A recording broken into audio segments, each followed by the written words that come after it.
Hi friends, welcome to my YouTube channel the real India. साथियों, चलिए आज एक ऐसी यात्रा पर जो हिमालय की ऊंचाई और शांत घाटियों की है। इस भारत की अनोखी भूमि में लाखों हिंदू लोगों द्वारा पूजे जाने वाले चार धाम हैं जो भगवान के आवास के रूप में पूजित हैं। आज हम चार धाम की खोज पर निकलेंगे जहां हर कदम एक तीर्थ यात्रा है और हर पल एक दिव्य संगम है।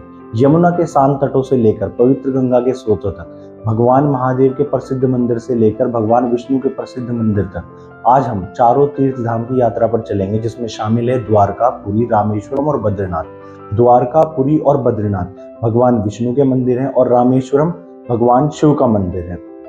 आदि शंकराचार्य द्वारा परिभाषित प्रत्येक धाम एक विशेष युग का प्रतिनिधित्व करता है। बद्रीनाथ सतयुग का, रामेश्वरम त्रेता युग का, द्वारका द्वापर युग का और पुरी कलयुग का। कई हिंदुओं का मानना है कि इन स्थलों पर जाने से मोक्ष प्राप्ति करने में मदद। पहला धाम बद्रीनाथ मंदिर भारतीय राज्य उत्तराखंड के चमोली जनपद में अलकनंदा नदी के तट पर स्थित है। यह हिंदू देवता विष्णु को समर्पित मंदिर है। यह एक प्राचीन मंदिर है जिसका निर्माण 7वीं से 9वीं सदी में होने के परिणाम मिलते हैं।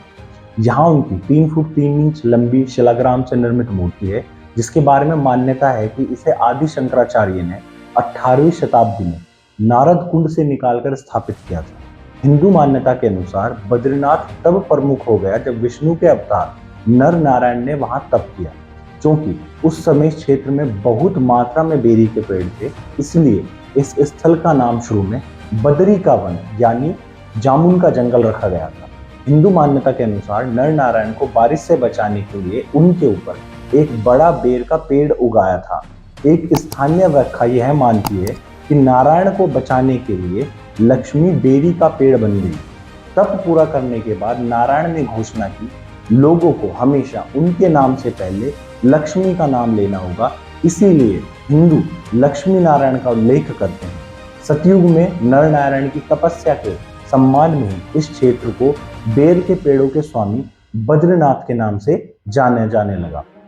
बद्रीनाथ मंदिर उत्तराखंड के चमोली जिले में अलकनंदा नदी के तट पर स्थित है। दूसरा धाम रामेश्वरम एक पवित्र तीर्थ है। यह तमिलनाडु के रामानाथपुरम जिले में स्थित है जहाँ स्थापित शिवलिंग 12 ज्योतिर्लिंगों में से एक माना जाता है।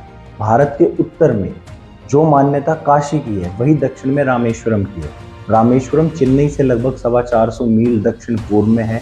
यह हिंद महासागर और बंगाल की खाड़ी से चारों ओर से घिरा हुआ एक सुंदर शंख आकार द्वीप है।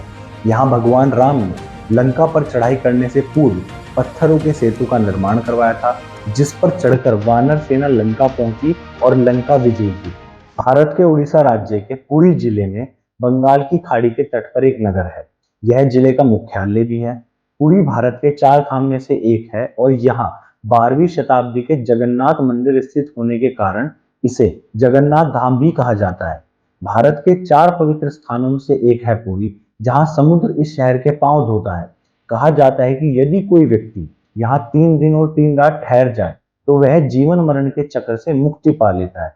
पुरी भगवान जगन्नाथ जो संपूर्ण विश्व के भगवान है, सुभद्रा और बलभद्र की पवित्र नगरी है। यह 65 मीटर ऊंचा मंदिर पुरी के सबसे शानदार स्मारकों में से एक है। इस मंदिर का निर्माण 12वीं शताब्दी में हुआ था। पूरे भारत वर्ष और विश्व के पर्यटकों के लिए यहाँ की यथ यात्रा आकर्षण का प्रमुख केंद्र है। यह यात्रा जून माह में आयोजित होती है जो पूरी यात्रा के लिए सर्वश्रेष्ठ समय है। भगवान जगन्नाथ, उनकी बहन सुभद्रा और भाई बलभद्र को वार्षिक अवकाश पर मुख्य मंदिर से 2 किलोमीटर दूर एक छोटी मंदिर गुड़ीचा घर में ले जाया जाता है। यह रथ यात्रा के रूप में आयोजित की जाती है। गुड़ीचा मंदिर के श्रद्धालु भक्त तीनों मूर्तियों को अलग अलग रथ में खींचकर ले जाते हैं। इन रथों को व्यापक रूप से विविध रंगों से सजाया जाता है। यह रंग प्रत्येक मूर्ति के महत्व को दर्शाते हैं। द्वारका द्वारकाधीश मंदिर यह हिंदू मंदिर भगवान श्री कृष्ण के 8वें अवतार भगवान श्री कृष्ण को समर्पित है। मंदिर भारत के गुजरात के द्वारका में स्थित है। पुरातात्विक निष्कर्ष यह बताते हैं कि यह मंदिर 2200 से 2500 साल पुराना हो सकता है। इसका उल्लेख महाभारत महाकाव्य में द्वारका साम्राज्य के रूप में मिलता है। गोमती नदी के तट पर स्थित इस शहर को भगवान श्री कृष्ण की राजधानी के रूप में वर्णित किया गया है।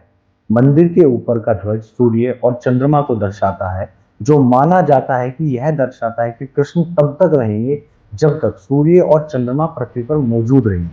ध्वज को दिन में 5 बार से ज्यादा बदल दिया जाता है। मंदिर का निर्माण चूना पत्थर से हुआ है। मंदिर में 2 प्रवेश द्वार हैं। मुख्य प्रवेश द्वार उत्तर प्रवेश द्वार को मोक्ष द्वार कहा जाता है।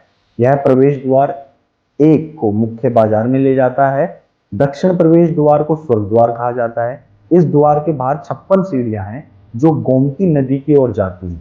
मंदिर सुबह 6 बजे से दोपहर 1 बजे तक और शाम 5 बजे से रात 9:30 बजे तक दर्शन के लिए खुला रहता है। इस अतुल्य 4 धाम की यात्रा का विराम का समय आ गया है। मुझे उम्मीद है कि आपको यह वर्चुअल 4 धाम यात्रा पसंद आई होगी। 4 धाम के पवित्र स्थलों के साथ हमने न केवल एक यात्रा किया है, बल्कि हमने अपने आप को पारंपरिक संस्कृति के साथ जोड़ने का एक अवसर प्राप्त किया। Thank you for watching this video. Like and subscribe the real India channel.